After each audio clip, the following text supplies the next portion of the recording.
Hey, it's Gerald from Lakers Fast Break. Anchor is the easiest way to make your next podcast. It's absolutely free, and their creation tools will allow you to record and edit your show right from your phone or your home computer. Anchor will then distribute your podcast for you so it can be heard on great podcast outlets like Spotify, Apple Podcasts, Radio Public, Google Podcasts, and many more.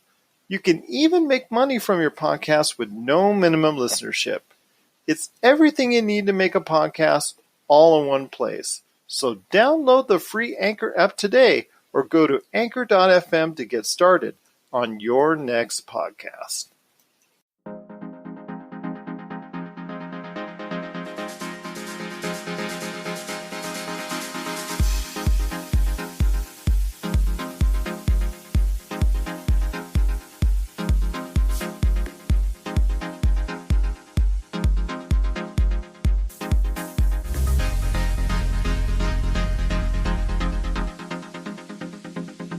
And we're back for another episode of the Lakers Fast Break podcast. It's Gerald Glassford coming right back at you here from Pop Culture Cosmos. The Lakers Fast Break, Inside Sports Fantasy Football, and Game Source. We truly appreciate everyone out there listening to all of our great shows. And if you can, as I always ask, please give us that 5-star review on Apple Podcasts. We truly appreciate it. Not only our shows that I go ahead and promote each and every time, but also the shows for my next guest. If you can go ahead and give him a big 5-star review on Apple Podcasts, you like, subscribe our shows, follow, whatever you need to do, we truly appreciate it because it does help us podcasters out so much right here at the Lakers Fast Break Podcast.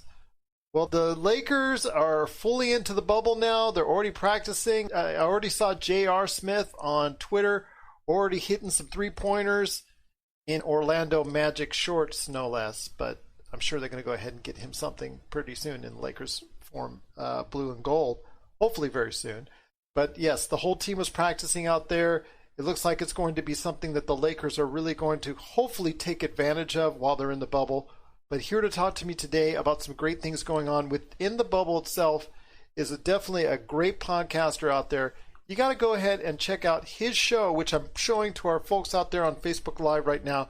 It's the Out of Bounds Sports Podcast. It's available on Anchor, Spotify, Apple Podcasts, or wherever you get your podcasts. As you can see, he's got a lot of great shows, great episodes, dealing with the Lakers, a lot of that stuff going on. He loves the Lakers. He's even got on his right there on his site, you can see him dressed all in purple and gold. It's a good man indeed. You got to follow his show right now as soon as you get off the air here with us. It is Corey Harrison. And Corey, I cannot thank you enough for taking the time to speaking to me today. And also with that great Lakers hat, you're looking just awesome, my friend. Thanks, man. Thank you for having me on. Oh, well, great to have you on. I've heard your show already, a few episodes. You do an outstanding job of breaking it down on the sports scene, whether it's the NFL, NBA, the Lakers, what have you. Just want to go ahead and pay the highest compliments on that. Are you excited that the NBA is back, or at least looks like it's on its way back? Obviously, you have to wait until the 30th, but right now it looks like, since all the teams are in Orlando, that the NBA is on its way back. Are you excited, or are you excited? Well, I'm very excited. Whenever they abruptly stopped back in March, it was very devastating because we didn't know exactly if the season was going to be over. We're going to try to get it back, or how long it was going to take for them to get it back. And then once we went through all the scenarios, we went through all the steps of trying to get everything back, the perfect day, July 30th, the day I was born, that's my birthday, perfect. So I'm very excited that the NBA will be returning nevertheless, but it's on a special day already for me, already my birthday. Well, I will tell you what, Corey. I hope that day is not only a wonderful day for you outside the Lakers, but I also hope that the Lakers give you a special gift of a win over the Los Angeles Clippers on that day. I can't wait. I can't wait myself. I'm excited. I actually will probably be in transit at that point in time. I had something that I had already planned ahead of time that I cannot get out of. So I'm going to be in transit listening on Sirius XM as I do a lot of driving during that period of time. So I'm excited to see what the Lakers have to offer. I will keep my ear glued to the radio as they're going ahead and playing and hopefully beating the Clippers at that point in time. I know you're going to be right there out in the forefront watching the game, and you're going to be enjoying it. But I want to talk to you about the Lakers as a whole. They're in the bubble now. I understand that they're not going to be at the Staples Center. There's the home games are out the window, but they're in a scenario with everybody else. They're under the same type of conditions. How do you think the team will prosper in this type of scenario? Well, I think the NBA as a whole is going to be an added layer of a degree of difficulty because it's going to feel like just a bunch of road games for everybody because no one has the home court advantage. So that element is removed. But as it relates to the Lakers, it's a level playing field for everyone else to be able to rise and respond to the conditions that they happen to be, go through. I did see some, photos and pictures of the bubble and how they're being fed and how they're being housed and things like that. So everybody is pretty much going to be going through the same conditions as it relates to the bubble. So I think that the Lakers will just have to try to, mesh together, reestablish the chemistry that they had before the season, get the new guys acclimated to the playbook. And I think that going into the bubble, they was already the prohibited favorites to win the title, and I think they still are at this point. So funny because you and I have both seen on social media what some of the Lakers think about the current conditions in the bubble. And as I was saying before to Rafael Barlow from the NBA Draft Junkies, I mean, when I'm going there, those are the similar type of rooms that I have. I mean, they just look like regular hotel rooms to me. I'm sorry, I don't go to the Ritz Carlton. I wish I could when I go to Orlando, but unfortunately, I can't afford that. So I understand that this for them is a different scenario, but to hear Rajon or see Rajon Rondo on Twitter comparing it to a Motel 6 or to see the food choices, them slamming it. And I understand that their selection is going to be much better once they get out of the quarantine, which they are, or they should be here very shortly. I just think that right now it's kind of funny, but as I've been saying, I think if they continue this bemoaning, or even J.R. Smith, who's been very funny on social media, especially when it concerns his blanket.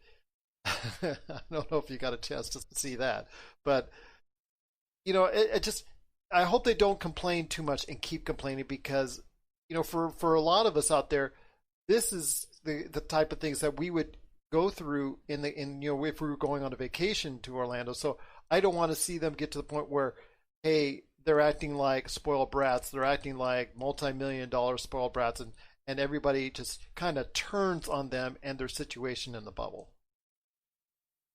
Yeah, it's funny you said that because I was, looking at a few pictures and I was, kind of looking at it with my wife, and I was like, man, these look like regular hotel rooms, and these are, multi-million-dollar athletes, and look at what they're eating and things like that. So I was like, man, I said like I'm pretty sure like it's gonna be an adjustment for them because they're used to a certain lifestyle. But I know guys are probably gonna be sneaking their chefs on in the bubble or something like that. It's got to be something like I can't just see like a player like LeBron eating that stuff or living in that kind of condition because since he was 18 years old, he's pretty much had it made. Yeah, yeah. I mean, you're right. I So mean, he had the shoe deal as soon as he was able to do so.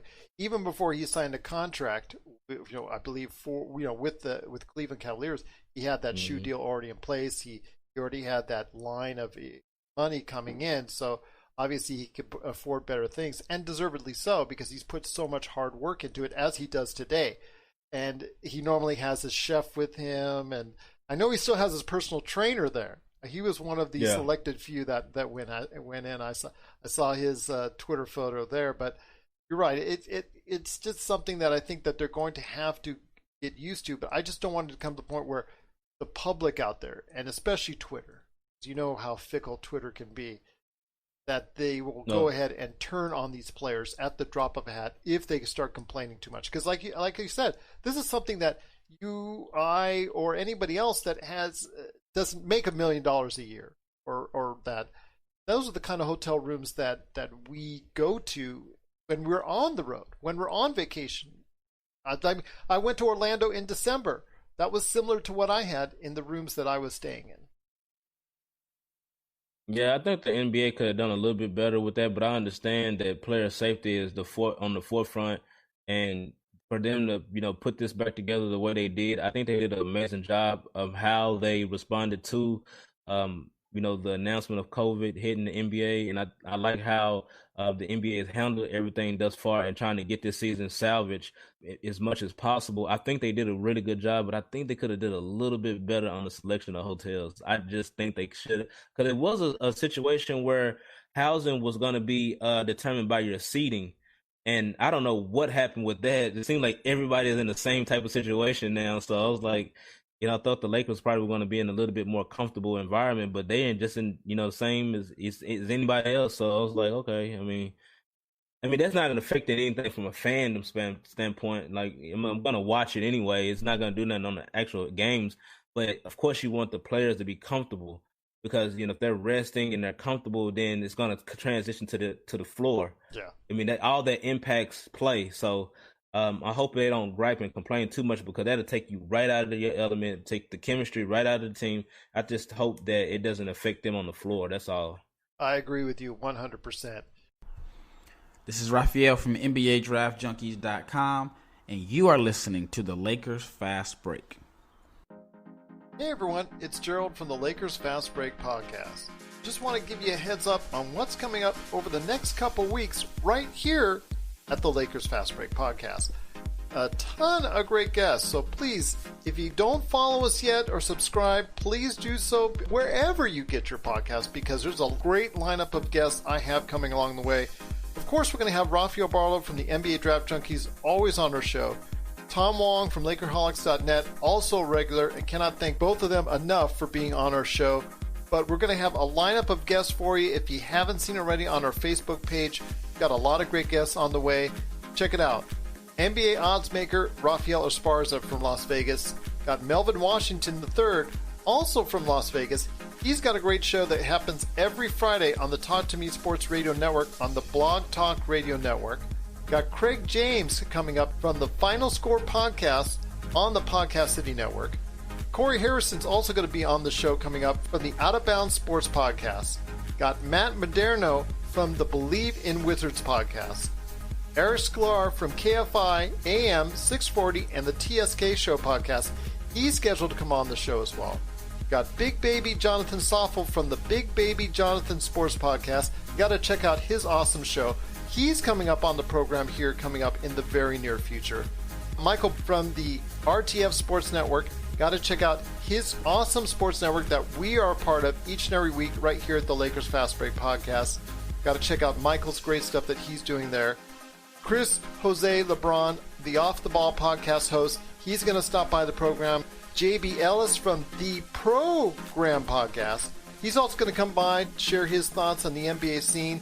Cole Johnson from Cole Sports, Snowman Digital Media, and the Get Over Divorce programs. He's going to come by on the show. And Fago White Franklin III from Fox Sports 1340 AM Hopewell. He's going to come on and share his NBA thoughts as well. I'm looking forward to it. It's a great lineup of guests. I've recorded some already. I've got many more on the way. And of course, that doesn't even include our NBA mock draft that's also coming right here, number 2.0, with a ton of great draft insiders that's also coming up. All these great shows, you can check it out right here at the Lakers Fast Break podcast. Once again, I'm speaking to Corey Harrison. You got to check out his awesome podcast. It's the Out of Bounds Sports Podcast. It's available today wherever you get your podcasts. I'm actually showing once again right here the Apple Podcast page that he has set up already. You can check it out today on Apple Podcasts, Spotify, and wherever you get your podcasts. But I will tell you, it is going to be something very interesting because this is a never before done type scenario in this bubble. And you have 22 teams there. I think you only needed 20, personally. I think they should have kept it at 20. But again, it's all about the money. It's all about dollars. It's all about generating the TV revenue. I both know that right now the NBA and the players desperately are trying to go ahead and get as much as they can because obviously there's no crowds because of the coronavirus and all that. But you have 22 teams that are there right now ready to compete, hopefully within the next few days. Obviously, we're going to get the games starting on the 30th and the scrimmages coming up on the 22nd. I want to know from you what you're seeing as far as right now. I know not all the players are there yet. I know, like, for instance, James Harden, Russell Westbrook, they're flying in privately on their private planes. I know Jokic is still overseas, just trying to get that clearance to come back over. I know there's still a little bit of stragglers left behind that still have to come in and quarantine for a few days, but it looks like by the time the 30th rolls around that we're going to have most of these teams outside of what you see that Brooklyn's going through, and some other teams that have one or two players that have decided not to play. For the most part, it should be like almost like a regular season that's continuing. So I want to ask you this: going into this finale of the regular season, who do you see making a charge late in the season? Let's go with the West Coast, because I don't think Washington, with Bradley Beal and Davis Bertans being out, are going to make an imprint and be able to catch up in the Eastern Conference. It's just a matter of whether Orlando wants to go ahead and play for 7th or 8th to avoid Milwaukee, because Brooklyn, they're fielding almost a G League level team because of all the losses. What are your thoughts on the West? Because there are 3 teams there that are vying. I mean, right now, pretty much essentially 9th place. I think 3.5 games behind Memphis right now in the loss column and all that. So I want to hear your thoughts.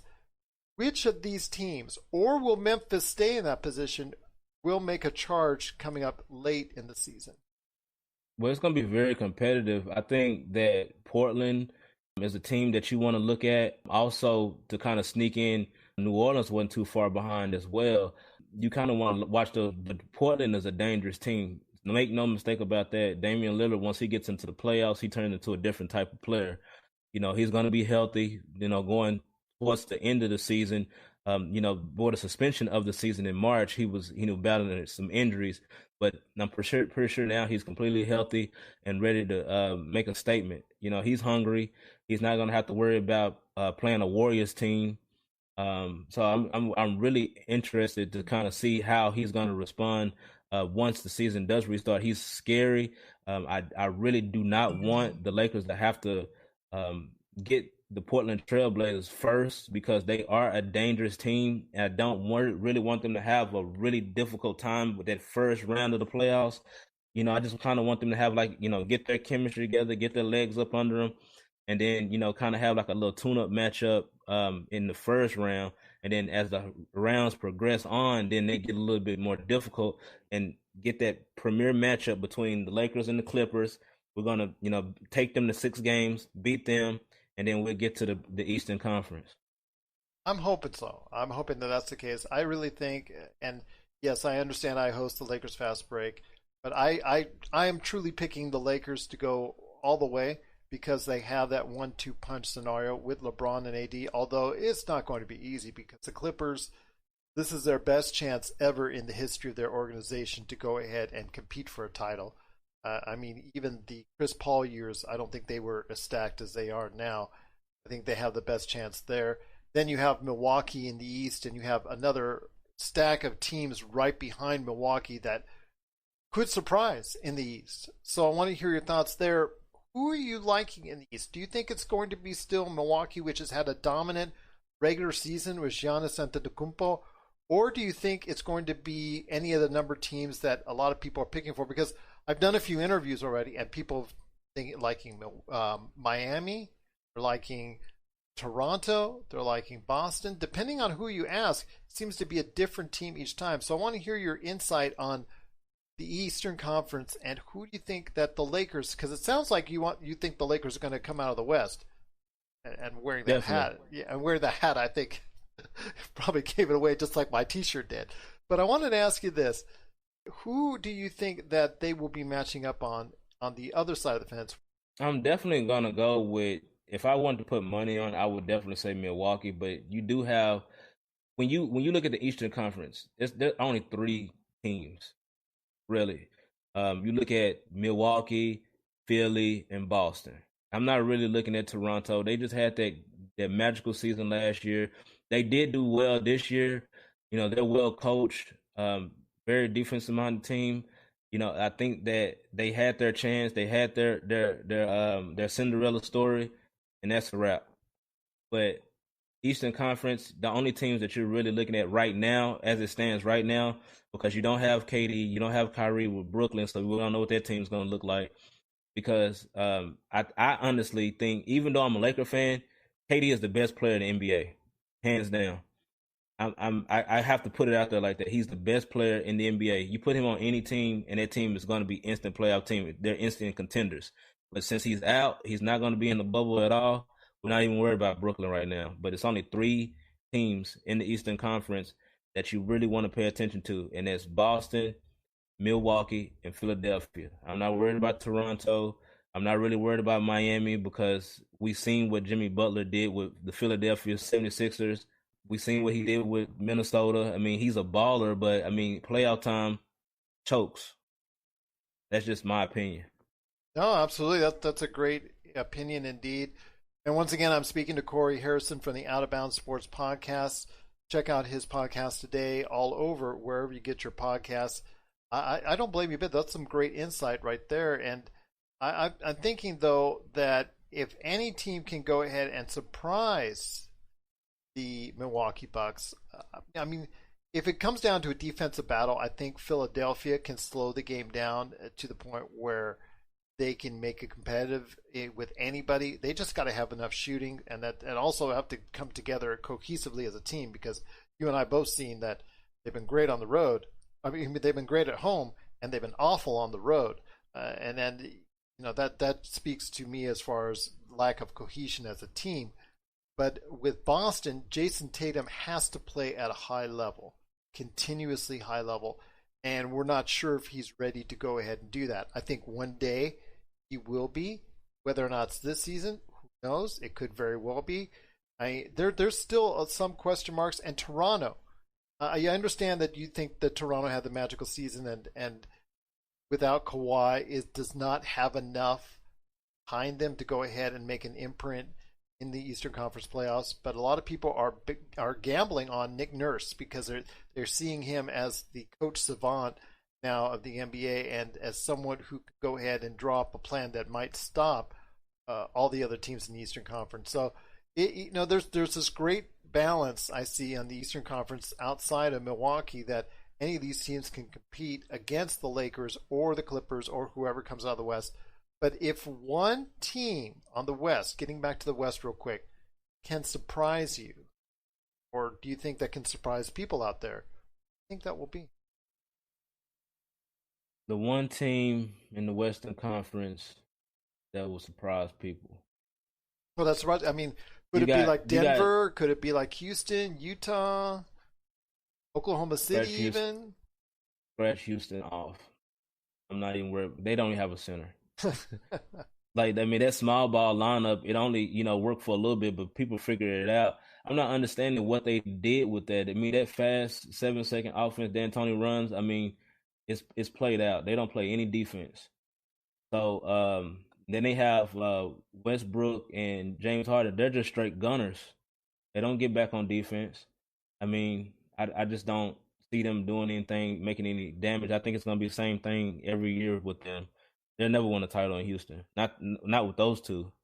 They're going to have to, really scrap that whole entire philosophy. I think this is D'Antoni's last year. So I think that they're going to have to find some, defensive-minded coach that can still play the Harden strength. I didn't like the move with Westbrook anyway. I didn't think it was going to work. And I still don't think it's going to work playoff time either. So we're going to, just scratch them off. But Denver, they can make a strong push, but I'm still not completely sold on what they have. They're still very young. I still think the Lakers still are the prohibitive favorite because they have 2 most talented players that ever played in the NBA, Anthony Davis and LeBron James. I mean, they're generational talented players. You're not going to find those 2 players in the draft that's coming up. That's why you mortgage the whole entire young core to get Anthony Davis. You don't do that if you don't have a player of his caliber and what he can bring to the table. Yeah, he hasn't really had a deep run playoffs with the Pelicans, but injuries has been an issue with Anthony Davis in the past. It's not going to be an element in the bubble because he's completely healthy.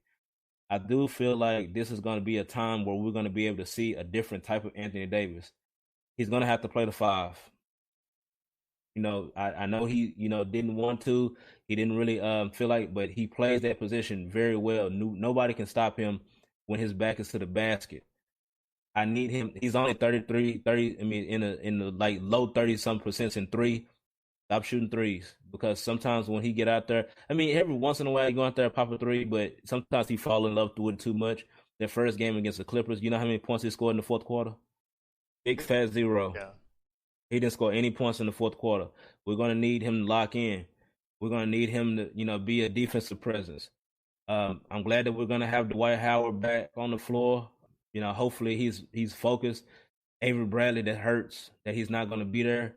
But I'm interested to see what JR is going to bring coming off the bench, because we're going to have to bring him off the bench because we don't know his level of knowledge of the playbook.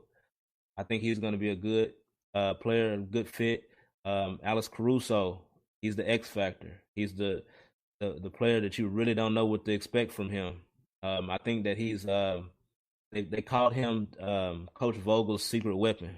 So we're going to see different type of offense with him inserted in. I mean, it's going to be very interesting. But to answer your question, to get back to your topic, I think Denver and Portland are teams that you kind of want to watch as this playoff rolls in. Denver and Portland in the West. Those are some great insights. I'll tell you what, when it comes to the Lakers, I couldn't have said it better myself. And you're right, when it comes to AD at the 5, statistically, the numbers bear out that the Lakers play the best with AD at 5, even though he absolutely cannot stand playing at the number 5. We know that he's going to play there. Well, I think he plays right now about 30 to 40% at the 5 during the course of the season, but he will be playing that more when it comes to playoffs, because it's, as you and I both know, it comes down to matchups. And he doesn't want to bang with those big centers. He doesn't want to get in there and mix it up or whatever. He wants to, basically shoot and do all this stuff and space the floor or whatever. But he doesn't want to get down and get dirty and bang with those big centers. That's the only thing it is. Well, he doesn't want to be physical. I absolutely agree with you on that. But the thing is, when it comes down to that time, he's going to play a lot of big guys off the floor. On the other side. So they will probably go small when if AD's your 5, the other team's going to try and go small to match up with that, because you cannot leave a big guy out there on him, because he's going to go right by him. Like you said, if he gets any space to maneuver, to drive, he's going to make sure that big guy is not going to be able to keep up with him. I think it is his best spot at the 5. I think there's going to be points in time where Dwight Howard, as much as I am so thankful that he's played so well this season, he's not going to be able to contribute at certain more times, because, again, it's based off of matchups. And the fact that he still can't shoot free throws, you can't have him in there late in the game. JaVale McGee, for all the great things that he's done on the second half of the season, he's only going to be there for you in limited minutes. He's always only been there for limited minutes. Even when he was with Golden State, he was only there for limited minutes. So you can only get so much out of him. It comes down to how much can you convince AD to play the 5 and to, like you said, go pick and roll with LeBron. Go to the net. Don't fall in love with the three-pointers. I think you hit the nail right on the head, because if he falls in love with the three-pointers, even LeBron, if he falls in love with the three-pointers, that's not always the greatest thing in the world, because of the inconsistency that both guys have from out there. Definitely agree with you on that. But LeBron has been picking up his shooting, but I don't think it's consistent enough, especially going into year 17. But if you look at it, all the players that were supremely athletic early on in their career, they turn into jump shooters anyway later in their career. They don't want to keep on running and trying to, what he play. He's like a big freight train, 250 pounds, 6'8", coming down that lane. Nobody's stopping that. It's like a big Mack truck coming in the lane, and nobody can stop that. But as you get older, all that wear and tear on your body, he's never really had a significant injury. So I feel like he's trying to, basically transition to that jump shooting style, but we'll see. I hope he starts shooting the way that he did for that short period of time in Miami, because there was that 1 year in Miami where he really kicked it into gear from three-point range. I hope he finds that stroke. Right now, I think he's in the 35% range, so which is good, which is okay. But like you say, he falls in love with it. And the thing is, when he's shooting it too much, that's the time where maybe you want to say, hold up, LeBron, we love it when you drive to the basket. If you mix it up a bit, that I think would be most beneficial for the Lakers. Well, when he was in Miami and they played San Antonio, they challenged him to shoot. Greg Popovich told his guys to get away from him, let him shoot. Make him, turn into a jump shooter. He did that in Cleveland when they played that series, and they was like, get away from him, let him shoot. But that right there challenged him to become the shooter he is, because he is a better shooter now than he was early on in his career. I mean, he could shoot. He was. I guess he could shoot. At the NBA level, but his biggest attribute was his passing, and also his driving, passing and driving. That was his baby. But as far as shooting, he's turning into that shooter now as he gets older. He's 35 years old. He's in year 17, so he's gonna have to settle for some shots sometimes. And I think he's getting a little bit better, but I'm just not trusting him to just basically take over games with his shooting. Absolutely, I just don't see that. Sometimes to me, I like it when he does it like a cherry on the top of a nice ice cream sundae. When he does it at the end, he'll get you with some drives, he'll make some shots, he'll get some good passes. Then at the very end, hit one or two dagger 3-pointers to really knock that other team out of the game. That's when I think it works best. Right. We're signaling the ref for a quick timeout, but we'll be back with more of the Lakers Fast Break podcast. Check out what's been going on with the Pop Culture Cosmos Show and the PCC Multiverse. I see the potential for basically like another Netflix kind of paradigm shift where here comes this other major player. They have a ton of resources. Apple could change the way that entertainment is consumed. They say it's the only time this year that you'll have stars from each brand battling each other, and we know it's not going to be the case, but they like to say that, and more power to them, I guess. Well, it's a big first step, bringing all those superheroes together. There were definitely some parts of the movie that I really enjoyed, and then there were some parts that I thought just kind of fell short of expectation. Part of it has to be something to do with how it's being promoted, and this is a thing where audiences do not agree with critics. That's the Pop Culture Cosmos Show. And the PCC Multiverse, every week on Apple Podcasts. And over a dozen of your favorite streaming and podcasting options. Well, I'll tell you what, Corey, it's been so awesome to talk to you here. I know your final sounds like it's Lakers all the way, but again, I think they're matching up against Milwaukee. Is that correct for your finals picks at this point in time? Yeah, I think Milwaukee and I think we'll probably beat them in 5. There you go. A very confident man indeed. I like that. There you go. And he's sporting the Forum blue and gold of the Lakers right now. It is Corey Harrison. You got to go ahead and check out his Out of Bounds Sports Podcast today, wherever you get your podcast. But before we head on out, I want you to go ahead and it's sell time. I want you to sell to our listeners and the viewers out there exactly why people need to check out your awesome podcast. I already checked out a couple episodes and I enjoy it. I'm hooked. I know a lot of people out there that loves the sports scene, wants to know why to check out your awesome show, the Out of Bounds Sports Podcast. Well, I do believe like you have like smaller podcasters like myself, you're going to get a little bit more in-depth detail. You're not going to have a script or anything like that. Basically it's people sound like robots. You're going to have a genuine person that is passionate about what he's doing, really cares about what the listeners are listening to. And I think that you're going to be in for a treat if you listen to my show. Well, it is going to be a treat if you listen to his show, because Corey does a great job on that show. It is the Out of Bounds Sports Podcast.